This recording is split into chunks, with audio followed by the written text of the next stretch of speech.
Shut up and sit down.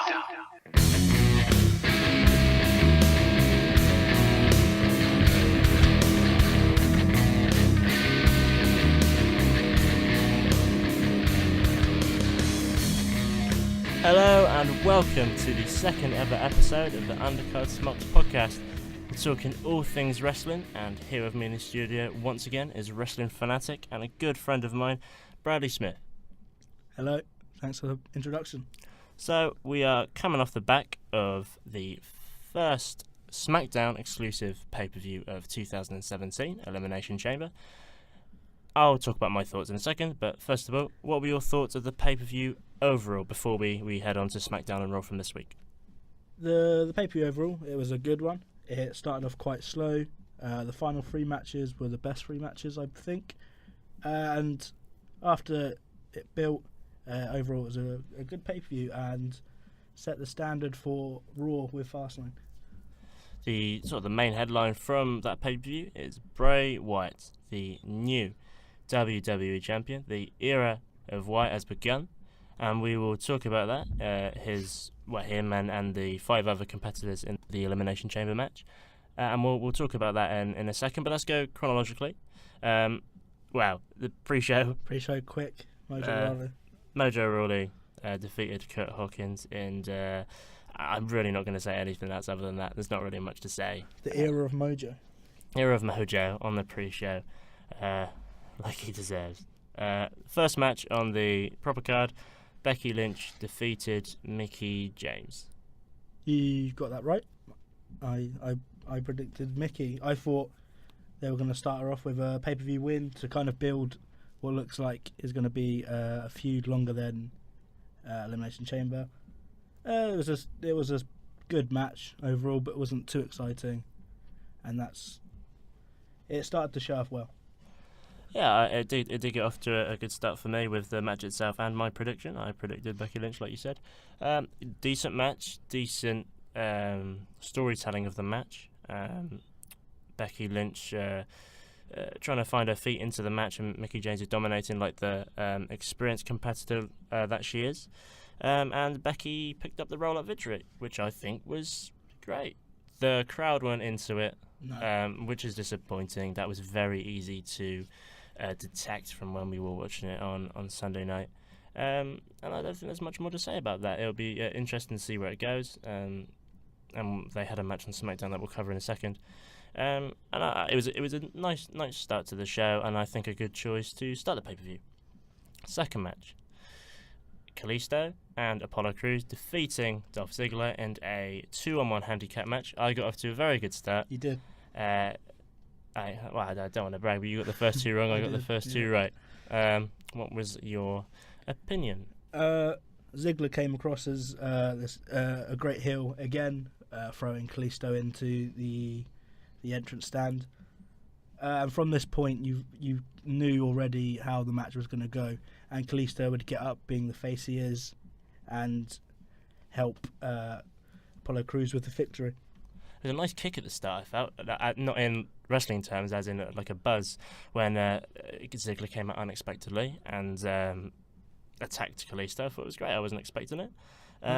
But and then it was effectively a one-on-one match for a short period of time until Kalisto came out again. But Kalisto came out and was doing his usual flippy stuff. For an injured person, he flew quite well. Yeah.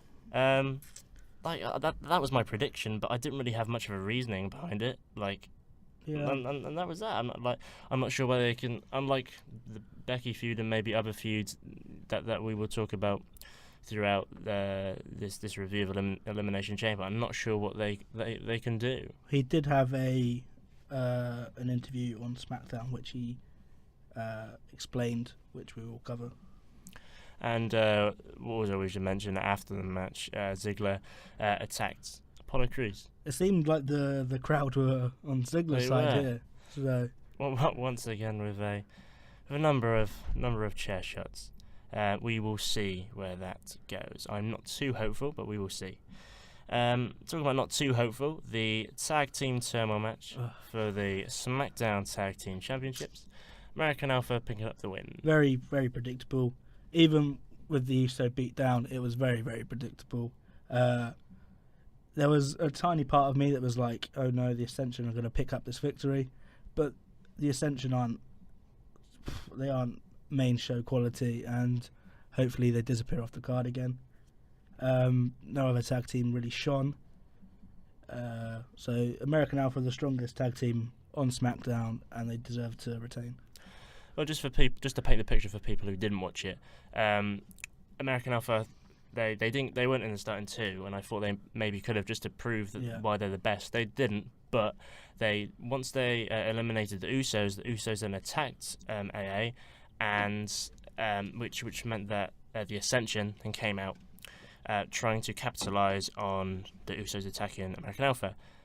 But although American Alpha, overcame the odds, it was more the fact that the Ascension looked weak because they couldn't capitalise. They could have come out straight away and picked up the pin idea. They walked in. I know they're not going to run in, like heels. They had their stereotypical walk-in set in stone. But they could have done something. They should have ran in and picked up the win. And it makes them just look stupid. Yeah, I'm glad though. If Ascension won, I wouldn't be watching SmackDown anymore. So yeah, I thought this was going to be quite positive, but I'm sort of dishing it out, to be honest. Yeah, well, I did say the final 3 matches. That's when the show. Yeah, it really does turn around. The first hour isn't the most positive. Something that isn't the most positive as well. Nikki Bella versus Natalya. No winners here. It ended in a double count out or draw, whatever you want to call it. Yep. Well, they seem to be calling it a draw, but in older wrestling terms, we'd always say double count out. I just want this kind of feud to end, which we know hopefully it will be after Daniel Bryan's announcement on this week's SmackDown. But I just wanted it to end as quickly as possible now. Yeah, I thought, in my opinion, that it would have been a good time for it to end at the Elimination Chamber, going forward to WrestleMania. But it didn't shock me when it was a double count out. It was more frustration that we have to see it again, because it has great potential. But when you base a feud around a reality show, I don't think it's really certainly not gonna make any money. But they're two decent characters. But now it's become more a bit of a comedic act for Natalya. Yep. There was a promo on SmackDown that we will sort of cover, but she's doing the same. John is going to leave you, and it's like very. It's just very annoying. And she doesn't talk about Nikki Bella's wrestling capabilities, and I think they're going to have another match soon. Hopefully that will end and we can wash our hands of it before WrestleMania season comes around. The singles match between Randy Orton and Luke Harper. This almost stole the show for me. This was a fantastic display from both men. We know what Randy Orton's capable of. He's been doing it for a decade now. But Luke Harper really, really surprised me. In the main event a couple of weeks back, the Fatal 4-Way, he showed us what he could do, and this match with Randy Orton furthered that, and he was very, very impressive. He didn't pick up the victory, but he has established himself as an upper card wrestler. I really think he could go all the way. Very impressed with Harper's performance. I predicted Harper to win. Unfortunately, I was wrong in this case, but the couple of near falls, and I really thought Harper was going to take it. I was getting behind Harper. I know I'm a big fan of the Wyatts, and I predicted Randy, but I really wanted Luke to get the victory here. Yeah, and so did I, and I thought that in no way, shape or form did Orton carry Harper. I wouldn't say if anything it was the other way around, but they both accompanied each other very well. Yeah. And I know the Chamber is, just the pay-per-view itself. I love the Chamber match itself, so that's probably always going to be my favourite match of the night, despite what quality it is really. But that singles match was really great, and that's something that I'm really going to remember. That I can take with me for the next couple of pay-per-views. Yeah, it proves what you can do without gimmicks and match stipulation.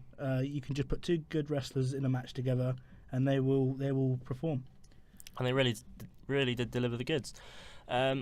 we'll now move on to the singles match for the Yep. the SmackDown Women's Championship. I thought that it did deliver the goods. I thought it was a solid Yeah. match, but the results, I wouldn't say leaves a sour taste in my mouth, but a tiny bit confused about Naomi picking up the win. Yeah, 2 weeks of pushing, and she's now SmackDown Women's Champion. Alexa Bliss, for me, I said last week, she's up there she's almost there with Charlotte, I'd say, as a heel, and she doesn't carry the roster, but she's definitely top of it. So for her to kind of lose it this way, from a kind of an unestablished feud, it wasn't, for me, it wasn't great, as I'm not a Naomi fan either. But yeah, I see why they've done it. I mean, I'm probably even more disappointed in a way because there wasn't much of a build, and Naomi picked up the win. And I'm, like I said last week, you won me over about, Alexa Bliss. Her promo work is great, and her in-ring work is, nowhere, near shabby. It's very good. And for that reason, I felt like it would have been great just to hold the title for a bit more until Mania. I made that comparison with Styles and Owens, just as to reward them, hold on to Mania.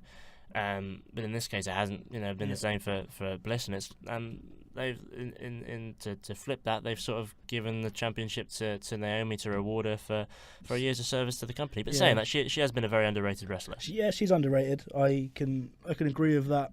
This is 6 years kind of in the making, as she was on the original NXT. And they keep bringing up the fact that she's going to go to her hometown or state as champion, but it would have been bigger if she won it there, and we could have had Bliss as champion for a few more weeks. But then I guess they don't want another Bayley story in the same pay-per-view. Talking about a few years in the making, Bray Wyatt, finally, like I said at the start, is the new WWE champion. A solid, probably one of my favourite Elimination Chamber matches ever. actually. Yeah, definitely. And just before we delve into it, there was no Elimination Chamber pay-per-view last year, Nope. so I really think they had to really deliver the goods. They reinvented And they the really chamber. did. They reinvented the chamber, and I think that was to maybe take away the fact that the last chamber was a mess. a bit of a mess. So in a new era for the chambers, the new era of Wyatt. What did you think of the match and the result? Well, Bray Wyatt's up there as one of my favourite wrestlers for his, like I said last week, his promos, his character, and his in-ring abilities too. So we kind of knew it was coming from this Randy Orton Royal Rumble victory. So, but to see it finally happen, it was a great moment, and I was ecstatic. Yeah, when he won, the thoughts that flow through my head is 3 years of hard work. 3 years of hard work. His character built from scratch. He, I believe, he picked his theme tune and developed his character without that much help. I don't think Triple H was that much involved really in NXT at the time. They've finally gone with him, and I'm really happy that they've now. How long he'll hold the championship, I don't know.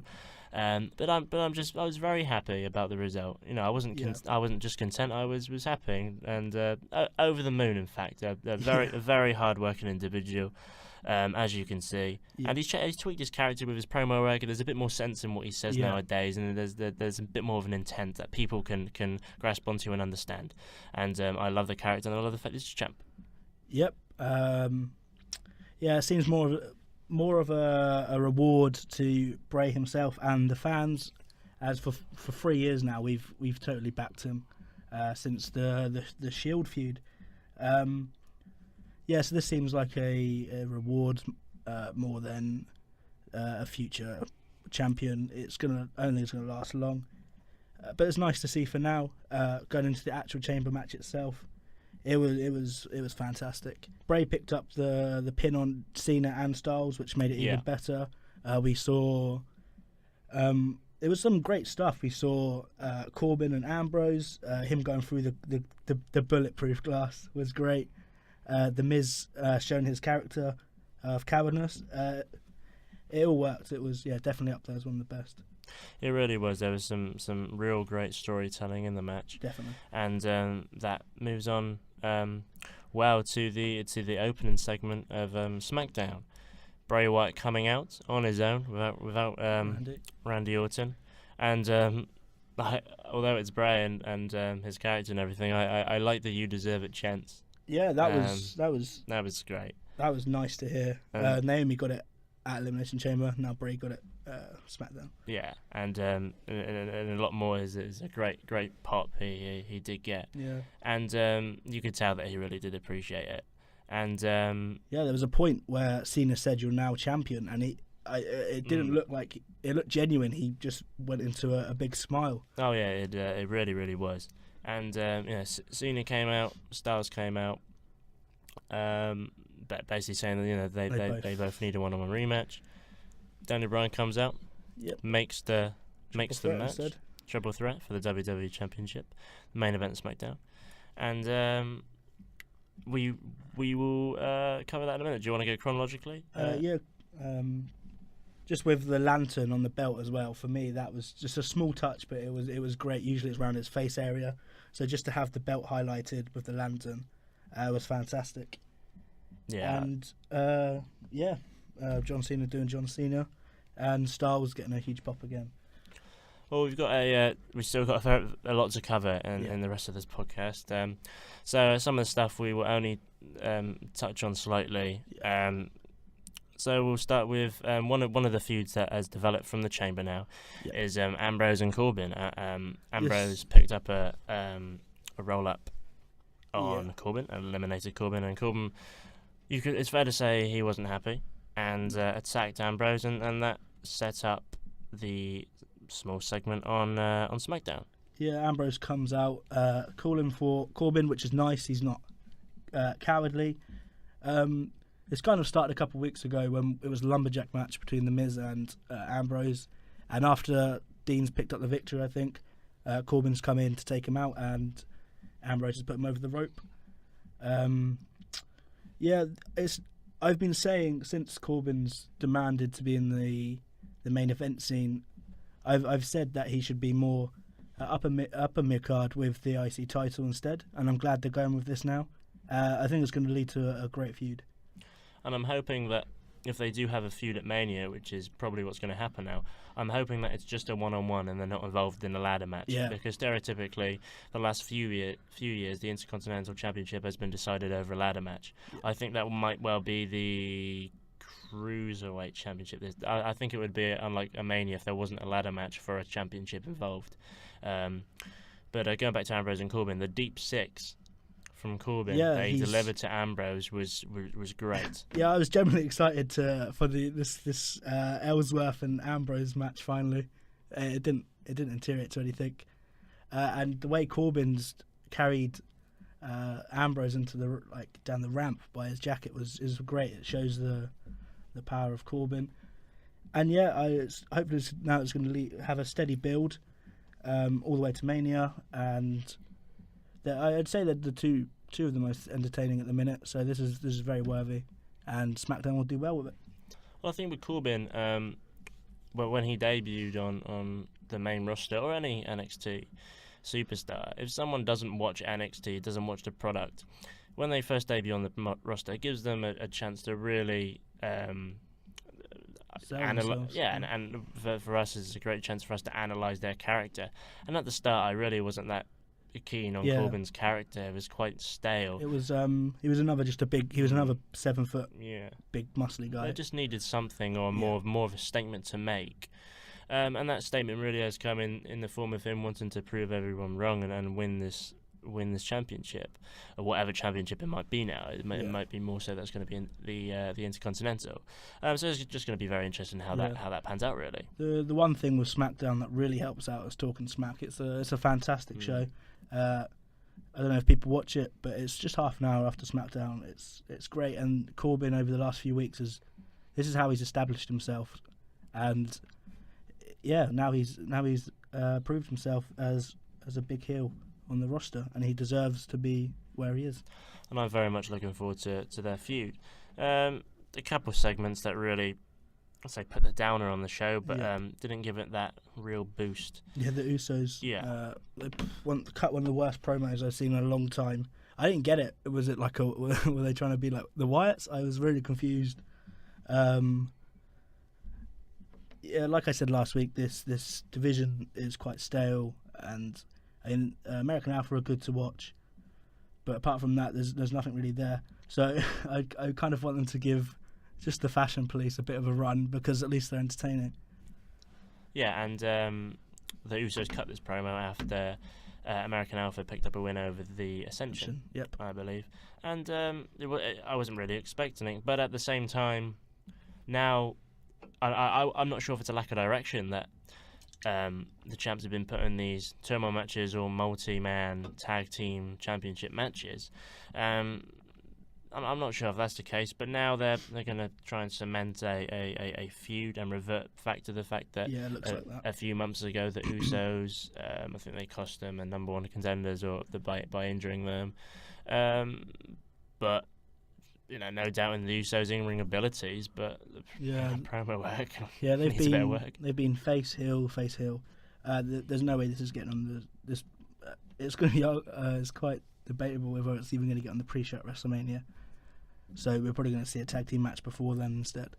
Yeah, and moving on the show at SmackDown itself, there was a couple segments of matches throughout the show that sort of just developed onto, or just moved on slightly from the Chamber, and one of them was Nikki and Natalya. Yeah, again, it's getting very boring, like I said earlier. They're just at each other's throats.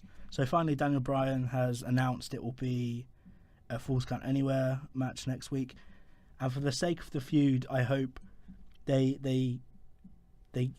leave the ring, go out backstage, and actually have a proper fight, just to kind of make sense of this feud. And just to back up what's been going on for the past month, there's been a lot of intensity.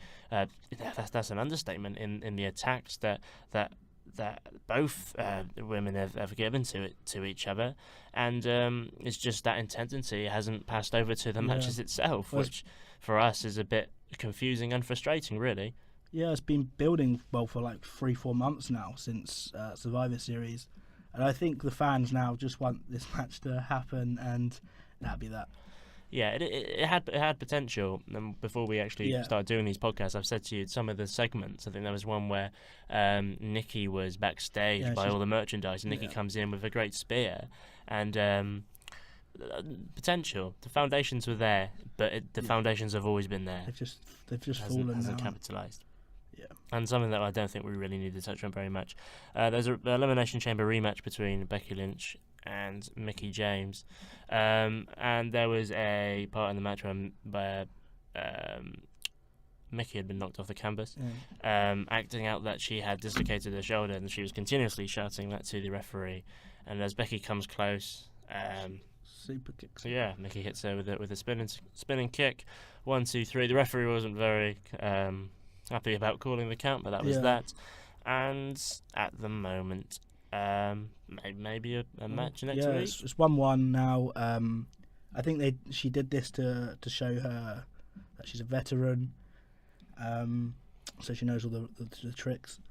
Again, it was just an all right match, like on Chamber. So yeah, I imagine we're going to see the final match next week. And I never had any doubt that they can put on decent matches.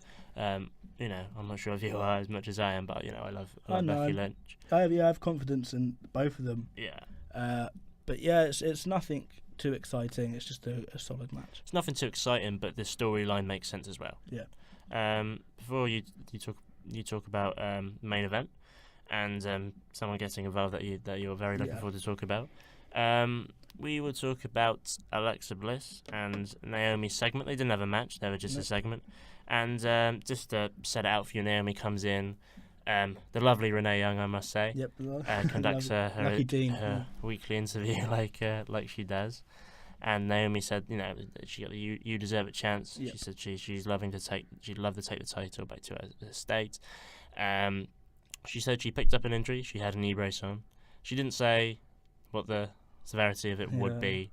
And Alexa comes out afterwards and cuts a quite fitting promo. Probably one of her, she's great on the mic, but this was probably one of her best ever I mean, it left the commentator speechless, like JBL speechless. That's rare. So Very rare. yeah, she's come out and she's run her mouth, but it makes sense that she's run her mouth. She's not wasting mic time, and she's gave her a week to get to heel and challenge her next week for her rematch. And I'm such a fan of hers now. I think such a great thing about her promos that she cuts is the hypocritical nature of what she says. Yeah. On Talking Smack, if she's lost a singles match or a title match, a lot of the time she'll say that she blames it on certain injuries that she doesn't have. She actually blamed her loss to Naomi at Elimination Chamber on the sun, I think. Yeah. It's just good heel stuff. It's great, and she comes in on SmackDown and cuts a promo moaning at Naomi's injury and saying that the pressure gets to her. It's just little things like that. Hypocritical nature is great. Yeah, it made Naomi look really, really weak, which was perfect for Bliss. As the heel, it's her job, and Naomi couldn't reply with anything really, and Bliss definitely got a one up on her. And moving on very nicely to the showcase, the main event, Bray Wyatt against AJ Styles against John Cena in a triple threat match for the championship. Yeah, this was an incredible match. This was pay-per-view main event worthy. Just back and forth stuff. Styles and Cena showing what they can do again, but now with the addition of Bray, it was just fantastic.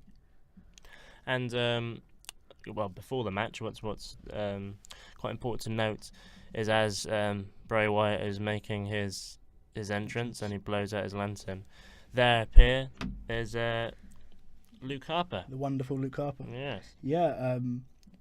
Because of this attack, he attacked Bray before the match started. In the back of my mind, I was like, well, maybe Bray's going to lose this already.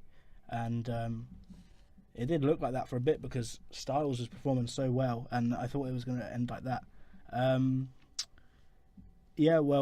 Just to touch upon something. At the end of the match, Bray won, and Randy's come out and he's pledged himself to Bray, saying he refuses to fight him at WrestleMania. So then we heard him talking smack that there's going to be a Battle Royale next week for the number one contendership. What do you think of that?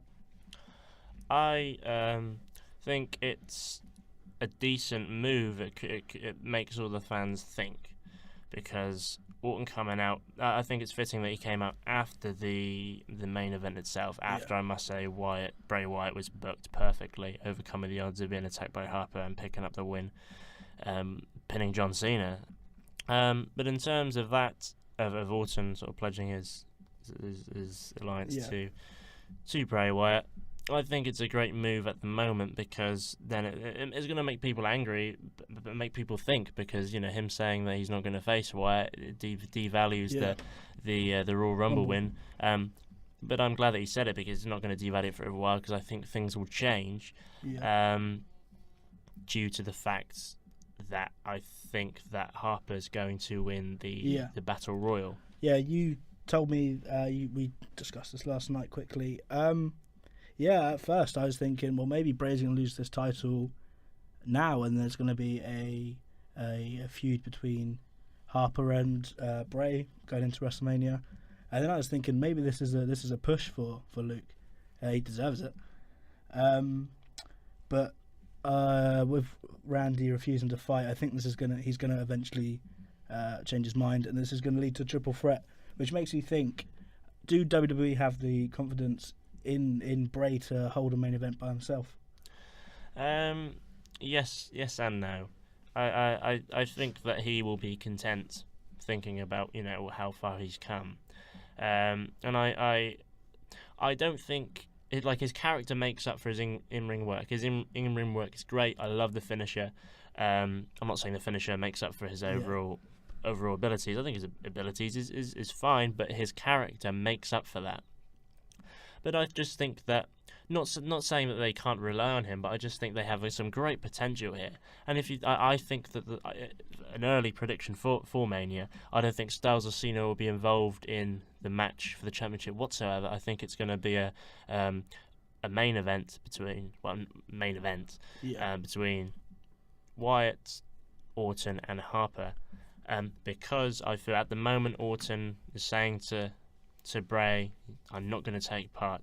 But after I think that Harper's going to win the Battle Royal, Bray will say, I want you involved. I want you to be my backup man. 2-on-1. One of us is going to come out as the champ, or you help me out. I'll be the champ at Mania, and we move on. And I think that would be a great story. Think about it. That's been built and stemmed from No Mercy pay-per-view. Yeah. And what's that? He's come back. Yeah. And how long is it? October? There's been a big build. September, October. Yeah. So a big build, and I think it would be a fitting way. Yeah. I don't think it will be the main event as much as they say, but No. I think it'll be a great main event. Yeah, since you brought Luke into the picture last night, I was so excited. I hope this happens now. But my first instinct was either Cena will win and get his record 17th world title at WrestleMania, the Showcase of Immortals. The best wrestler ever if you cement that. And then I was thinking, maybe Styles will win because, in my opinion, Styles really deserves some kind of high involvement in WrestleMania. But with this now perhaps going into triple threat, is Bray versus Randy not title worthy? Because they're probably going to take this after WrestleMania, that they're gonna feud with each other. I think it just makes it into a different dimension, really, because when I think about Orton and Bray Wyatt, I do think about their match at No Mercy. Yeah. And I think that when I think about that, I wasn't overly hyped for that. And at the end, even the morning after, when my thoughts are really churning around in my head, I wasn't overly. But that was probably because of the build, and there wasn't much going on. And I think there's going to be a certain reward about Harper, just for the sheer quality that he puts in. And he's had a reaction from the crowd for the last few weeks, especially when he tag teamed with John Cena. And I'm not sure if WWE as a whole expected that. Yeah, Luke's really surprised everyone. Bringing Luke into this would make it very fitting after all this long build. But yeah, I think Bray deserves a long run, but I don't see it. I see Orton maybe picking up the win at WrestleMania, and then a Bray and Randy feud for the next couple of months. And that was SmackDown, really. As a summary of SmackDown, what were your thoughts? Yeah, it was fantastic. I saw on Twitter the poll was 75-25. I think it was probably because we finally saw Bray with the world title, the chants and everything. The final, there's no Miz this week, which is quite a surprise. Yeah, I was happy with it. Probably not as happy as you were, but the lasting memory will be Bray Wyatt walking out with the championship, and that's what I've wanted to see for a while. Yeah, he pinned Cena as well. Just to note that that's a big deal. That is, and I think that will be the lasting memory for me of that SmackDown, and that must be a positive. Yeah, a big positive for SmackDown. Everyone loves Bray. We're all behind him. So, do you want to move on to Raw? Yeah, this Raw was this was one of the best Raws in a long time. It was the first kind of genuinely shocking and amazing Raw since we've kind of had Goldberg and Brock come back. It was building up to getting good, and now we're quite near Fastlane. It was up there. It's probably one of the best I've seen. I totally agree. I'm really itching to mention something, but we're gonna get onto it. But because of that alone, but overall, Raw is a solid Raw, and I think it beat SmackDown this week. Yeah, definitely. And this really, I say, a lasting memory about Wyatt holding the championship. This, and especially a couple segments, there's going to be some lasting memories for good reasons and negatives in some segments. And what do you want to start off with the first segment? I just want to quickly mention, because we don't have time to mention everything. SmackDown usually, because it's an hour less, they don't have filler matches. Everything kind of has a reason. So for once, for the first time in Raw, there wasn't kind of a filler match. The only filler match there was, everything had a purpose except maybe the New Day against Bo Dallas. it was funny, so it didn't matter that it was just a filler. And the New Day are just continuing with this. They're just there because they're merchandise. Yeah, and I agree really. I think that there is a bit more money to be made. You know, they can release whatever they want. Squeeze them like an orange. You know, they can release ice cream bars or whatever. The ice cream thing was funny though. They will make money. And also Bo Dallas making his first appearance on Raw in that segment with the New Day, and I don't know how long. He looked like like a smaller, broader Strowman. It was quite funny. Yeah, I haven't seen Bo in a long time. And I think that kicks off with the first segment of Raw now.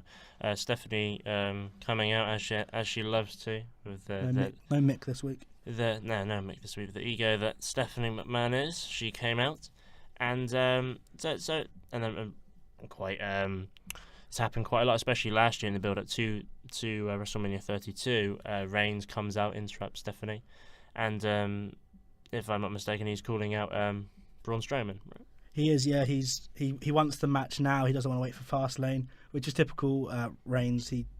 He wants to look, the big dog. Pardon the pun.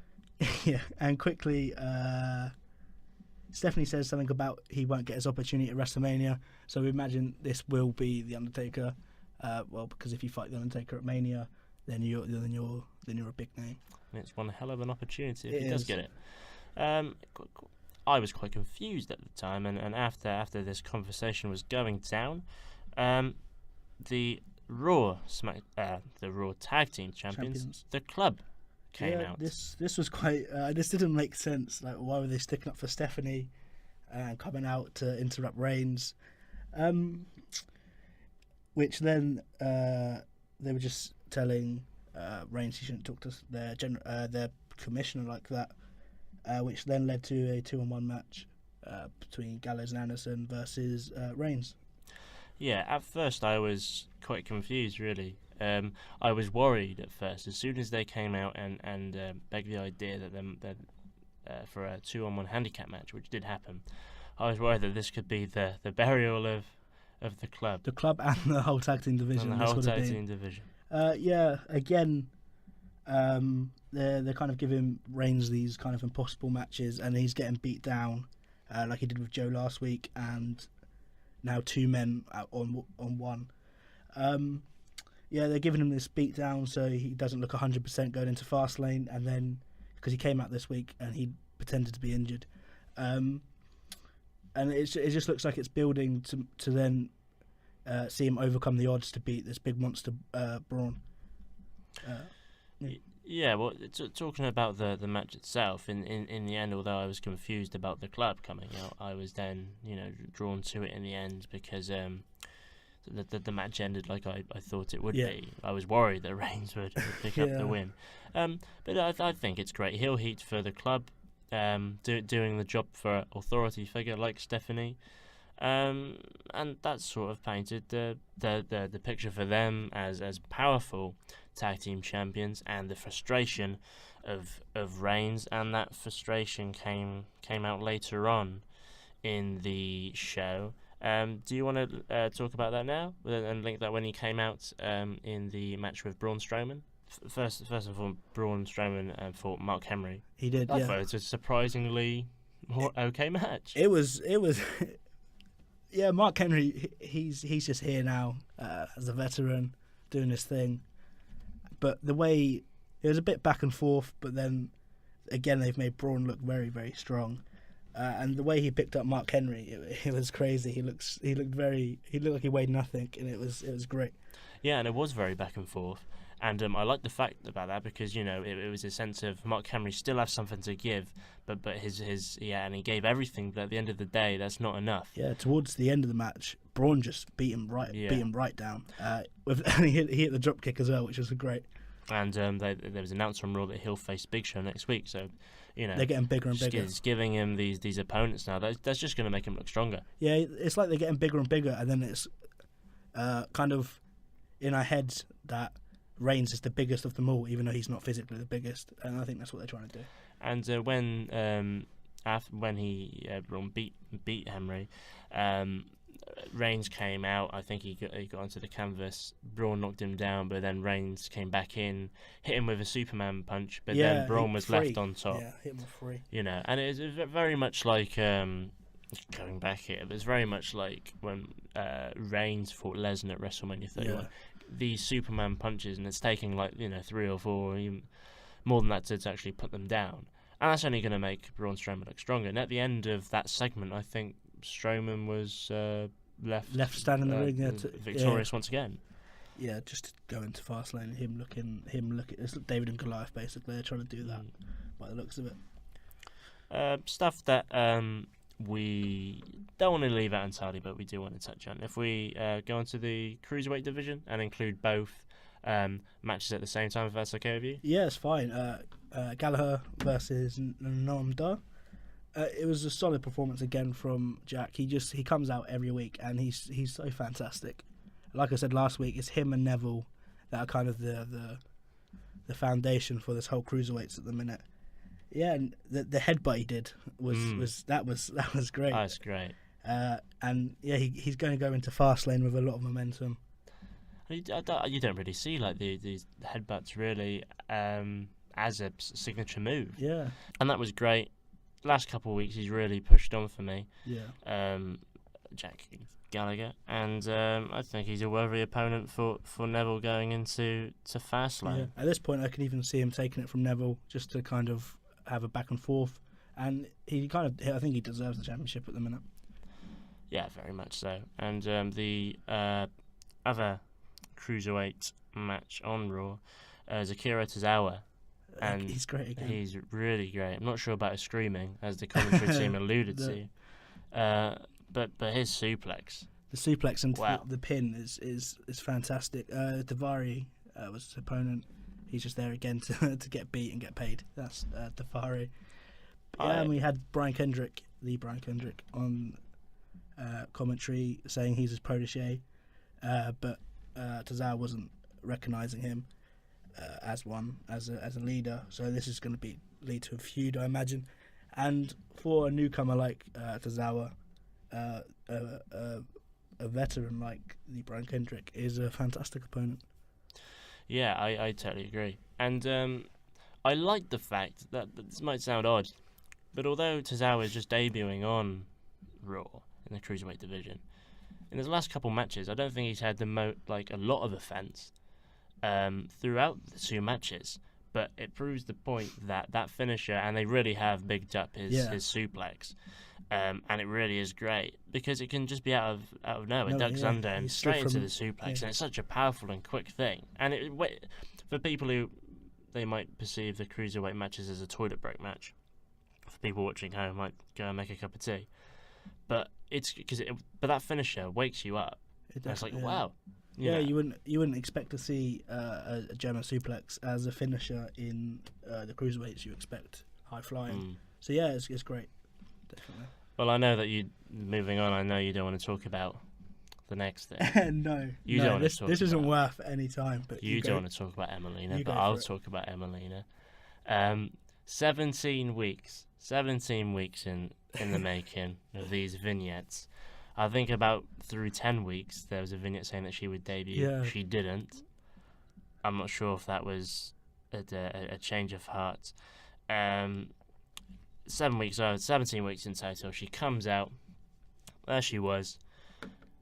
She said the transformation from Emma to Emelina was complete, and she's now going from the transformation from Emelina back to Emma. I think it's just here because they don't know what to do with her. And then she walked off. Yeah, hopefully there's another 17 weeks and we don't have to see her, because I think the women's division on Raw at the minute is great.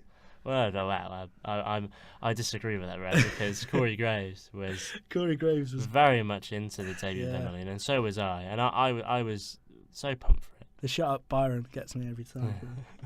That's good. But imagine if it takes another 17 weeks for.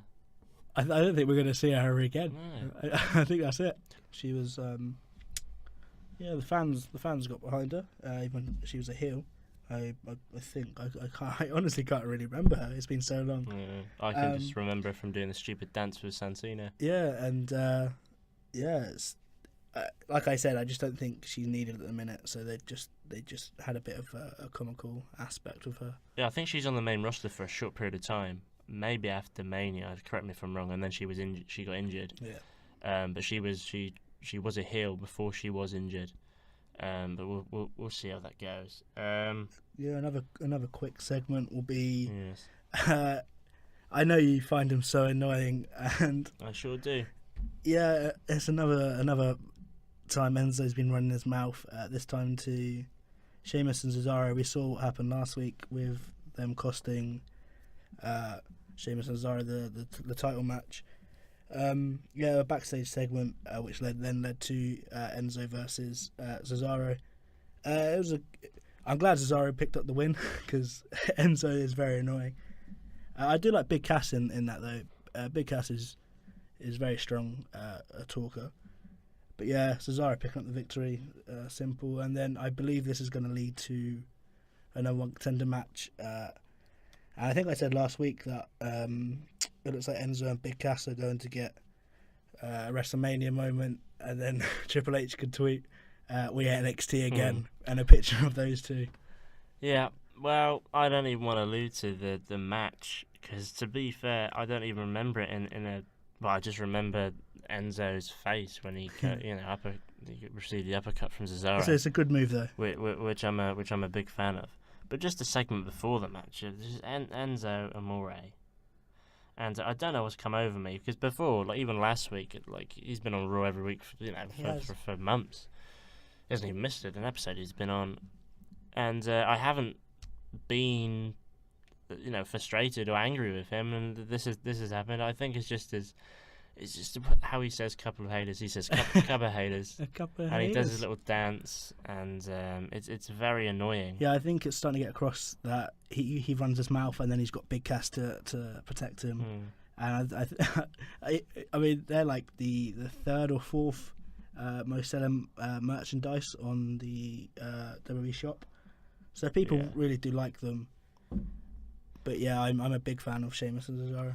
But even the fans are quite frustrated. I mean, the merchandise sales for them and maybe the New Day are youngsters. Yeah, I guess. But even if the product, their side of segments is getting annoying for a lot of people, I'm not sure if it's getting annoying for them, but it certainly is for me. Yeah, it'd be interesting to find out actually. They might have to keep stuff going. Same with the New Day. Keep these little segments going. Keep the. I mean, they don't need the money obviously, but it's just. More merch sales, and it's squeeze them like a lemon. Yeah, and I can't see myself being impressed with Enzo and Cass winning at Mania for the titles if that did happen. But it does look like it, even if it's a pre-show match. Let's move on. Sure. Big Joe, Samoa Joe. He's just so good. This week he carried Michael Cole, and that was strange. Michael Cole was trying to give this dramatic interview, one-on-one interview, and Michael Cole just he just didn't seem in it. It looked very very bad acting. It was. There was one point where Cole was just staring right into the camera, and I don't think he really knew what he was doing. No, he's not very good at. He's done it before in the past. This is the first time in a long time he's done something like this. But just a great professional interview from Samoa Joe. Yeah, Joe didn't put a foot wrong. No, he made it very intense, and I really like that. And then Michael Cole kept mentioning Triple H. I don't know whether that was on purpose or not. And then Joe stayed in character, and he said, stop bringing up Triple H just because he's my boss and I helped him out. I'm my own man, and I'm here to destroy. And straight after that, he said, "I'm no Sami Zayn. I'm not here just to be on Raw." And we had a great match actually between Zayn and Rusev, which I don't think Rusev gets enough credit for. He's a fantastic performer. He has kind of everything. But then Zayn picked up the victory even after getting dominated like he usually does. And then he's been interviewed, and he said. He's kind of turned Joe's comments back on him, and then we've seen Joe come out and beat up someone else, destroy, in fact, Sami Zayn. He certainly did destroy Sami Zayn. And Zayn was quite right to be offended by his comments. And the match itself between Zayn and Rusev before the beatdown was great. Did I say Zayn and Rusev then? I think. Yeah, you got it right. Yeah. A really solid match. I think Zayn, I can't remember what it was for. It was a number one contender for something a couple months ago, and Zayn beat Rusev then. And at the time, I was surprised.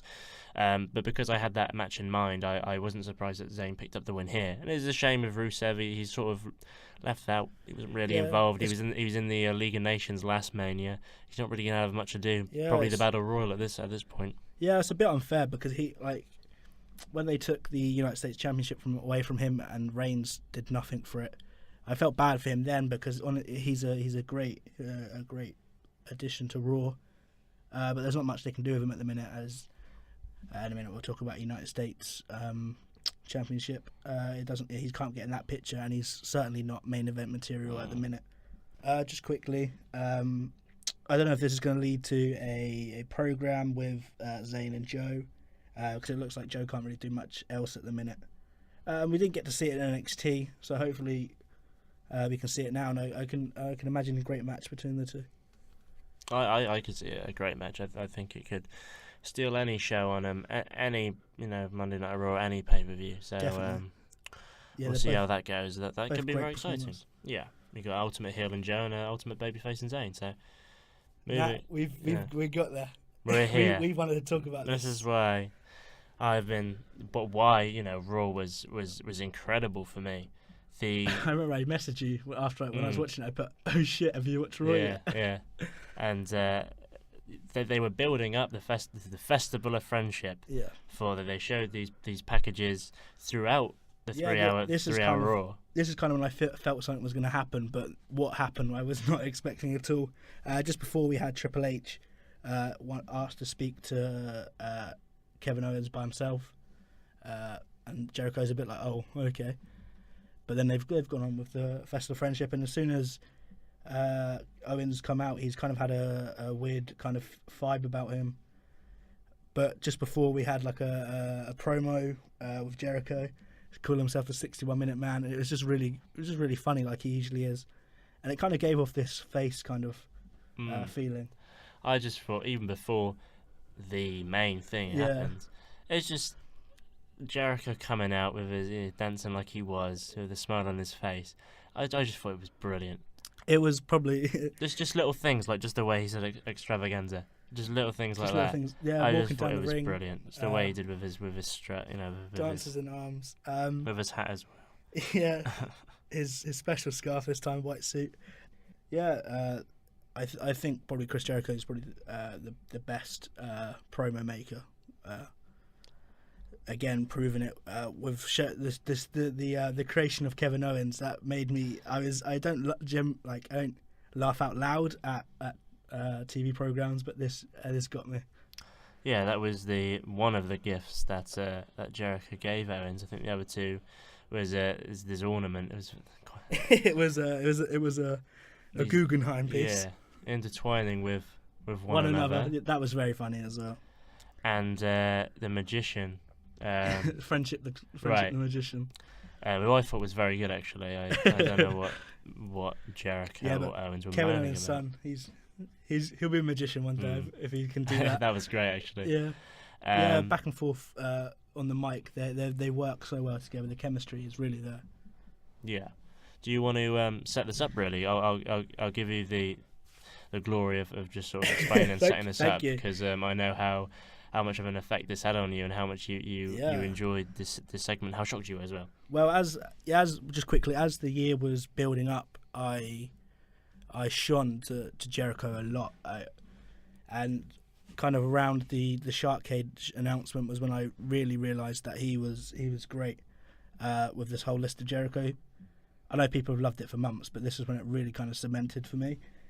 And then, we've kind of had this awkward kind of vibe that Owens is giving off while Jericho's kind of selling this friendship. And he sold his speech so well about how he's had many friends in the business, but Owens has been his best friend, and he's made the year of Raw, this year on Raw, very enjoyable for him. And this really did get me. It was so genuine as well. Yeah, he sold it so well. So genuine. It did feel genuine, even if this was set up. It was so and it's taken his career to another dimension. Yeah. You know, it's just extended his career so much. But Yeah, moving off the rest of the segment. Sorry to interrupt. No, it's fine. We're here to talk. And then Owens, again in this kind of uncomfortable surroundings, has got Jericho a gift as well. Hands the gift over, and we have the birth of the list of KO. Jericho's like, "Why is my name on this list?" As he's looking, he's lifted it up. It says the list of KO. Again, this kind of face confusion, and then just out of nowhere, Owens has given him a very bad beatdown. You're in your KO shirt as I am, as well in the studio. I can't dislike Owens, but even I was like, "Whoa!" And it was just like I've said, just some of the words that Jericho says, and it's just the way he said, "Why is my name on the list?" Yeah, that pause, and you just hear the crowd go, "Oh!" Like we all knew that moment. That was when it was coming. And the camera work, the pan to Owens then, and just to you know, it's not like Jericho. No one's going to run away. So there was a good time to pause. Owen just slowly places his championship down, and it was just great. I couldn't have actually thought of a better way to do it. No, it was just great, wasn't it? It was perfect. Really there's not many perfect segments, but this was perfect. And there was kind of a sadness in Owen's face before he did it, which kind of makes us think, what did Triple H say? And this is going to build up. But I was so shocked because I thought this was coming after Fastlane because of Jericho costing Owens the title by announcing the match against Goldberg. And and the kind of the force of the beatdown was horrible. And the heel heat that he got just straight after Jericho just proclaimed, he called him a brother. Yeah, and, just the nature of hit me as well. I was like, you know what, this has been brewing since SummerSlam back in August. The way how it's panned out, progressed and what it's become is great. And so the heel heat. We love a steady build. Yeah. And the heel heat that Owens then got after that speech from Jericho, because it was a touching speech. Which what I was thinking yesterday. Imagine a stable between Samoa Joe, Kevin Owens, and Triple H. It's kind of the future. Well, they keep announcing Joe as the future, but I mean he's coming on 40, so he's going to have his last final years, his best years on Raw. Yeah, they don't want to mention any of his accomplishments. His other 18 years as TNA champion. Yeah, he didn't wrestle for 18 years. Yes, it's basically what they say. Same as Mickie James hasn't wrestled for 8 years. But going back on this, Owens has a lot of heat already. He's a fantastic heel. He's probably one of the best. And just to mention on Twitter, he's so funny. He does his heel tweets, but everyone just loves them.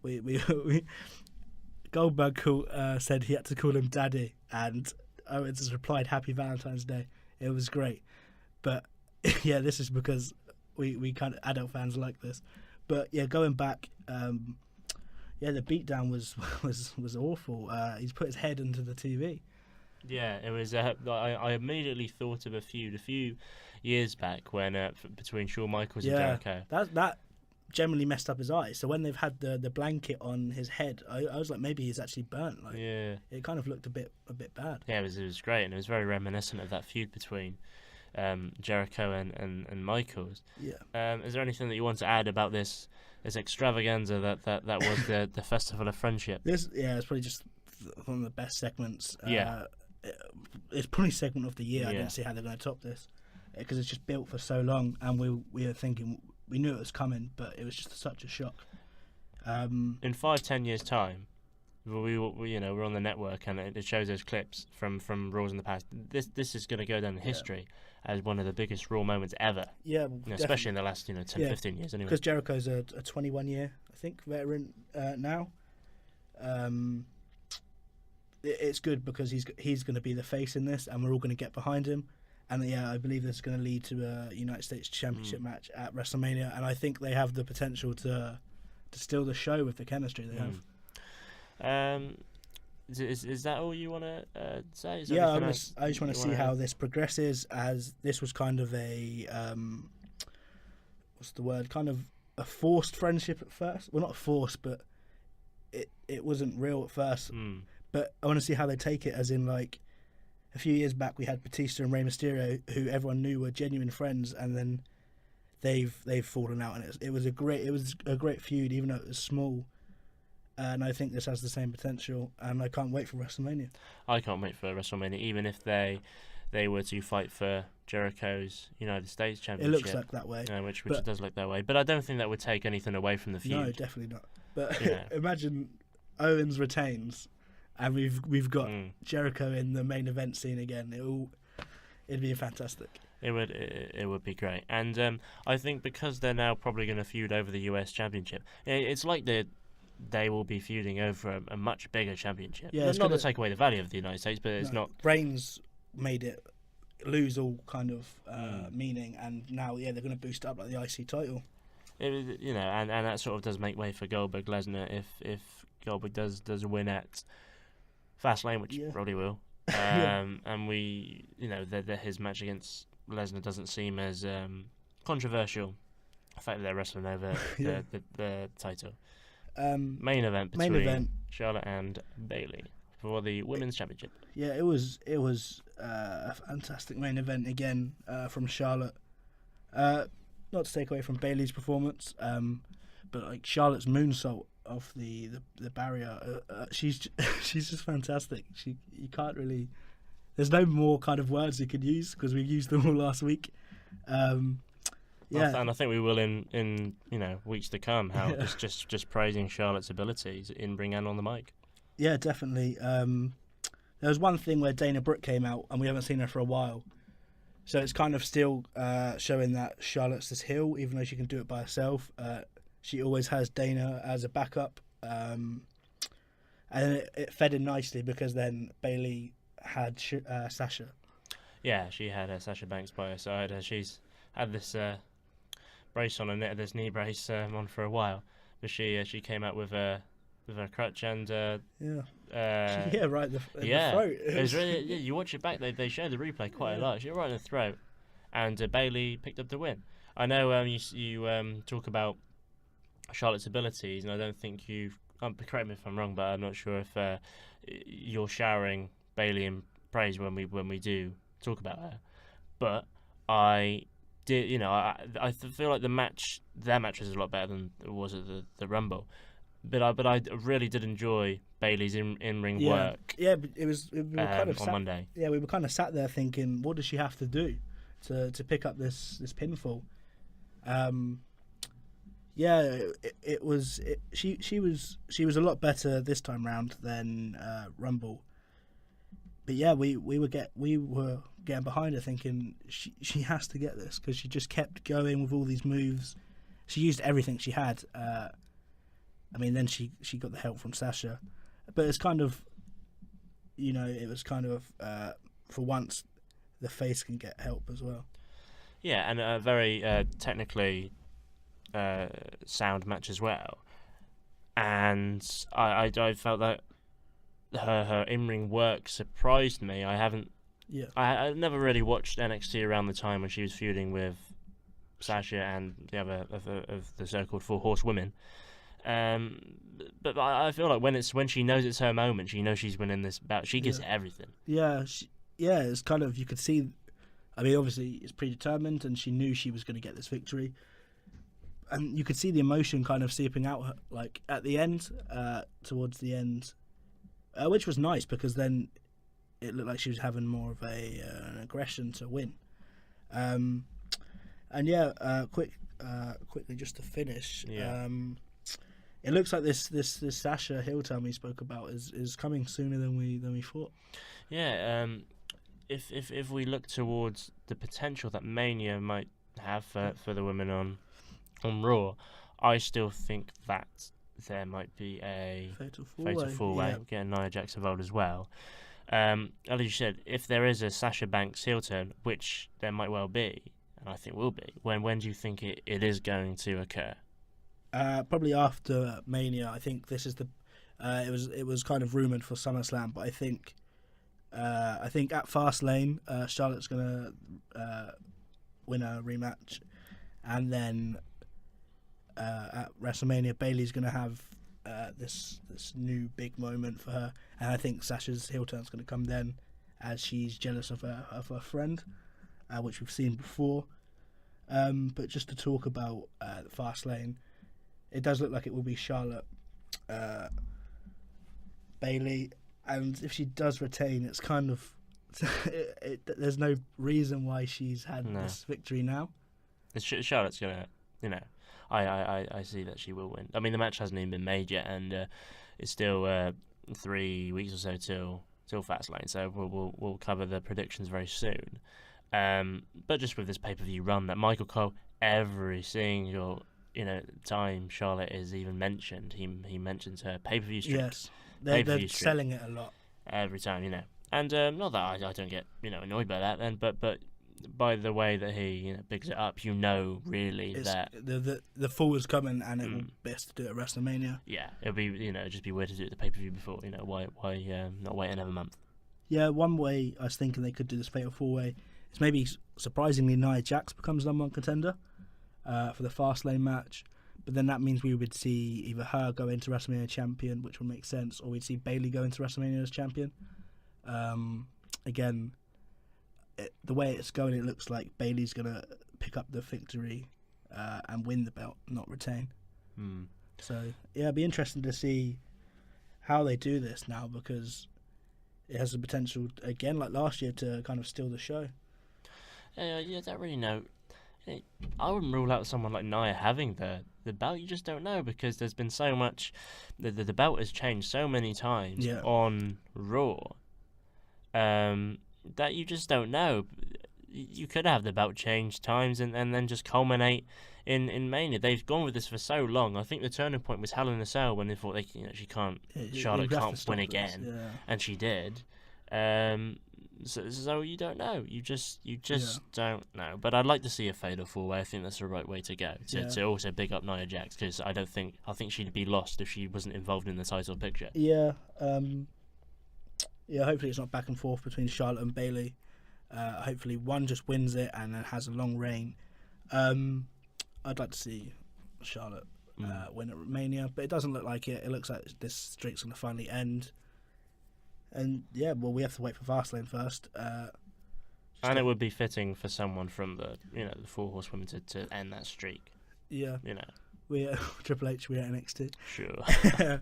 Yeah, just to finish, there's been no new Fastlane matches announced this week, so we'll go on to next week and we'll see how it goes. And this weekend, it's only 6 weeks to WrestleMania. So. And Goldberg, just Goldberg on his own, is on the official Fastlane promotional poster. Yeah. It's quite bland, to be honest. not to leave the podcast on a sour note. You want your big star to be on it, right? And I think that's about it, because it's been even longer than last week. Yeah, there was a lot to cover this week. There was a lot to cover, but I think we've done it in a fantastic week of wrestling, I'd say. Decent way. It's been a good week of wrestling. Yeah, and I think that really sums it up. Yeah, it's going to be interesting to see. I think SmackDown's going to kind of drop off a bit now, because Fastlane's coming up, but then we'll see a big peak for them heading into Mania. And then hopefully Raw can keep this momentum to Fastlane and then to Mania, because then from Fastlane they only have 4 weeks, whereas SmackDown now have 6 weeks to do whatever they need to get done before Mania. And after Fastlane and both brands are on a level playing field, there should be just a whole surge of great, hopefully great quality wrestling and storylines. And Big Shaq versus... And Big Shaq versus... Big Shaq and Big Shaq. Everyone's excited. Hopefully they put Mojo in the picture as well and have a triple threat. And on that though, we will finish it there. Yeah, big up Mojo. Big up Mojo Rawley. Shout out to Mojo Shout Rawley. out to Mojo Rawley. Congrats on your win over Kurt Hawkins. Thoroughly deserved. And on that note, that's the end of the second ever episode of the Undercard Smokes podcast. You might get a bit of distortion on the audio quality. We might get some pop filters or something for the studio that we're in. But we'll have a listen to back and see how it goes. Thanks again for joining us, Brad. We'll be back here same time next week. We will catch you later. Bye.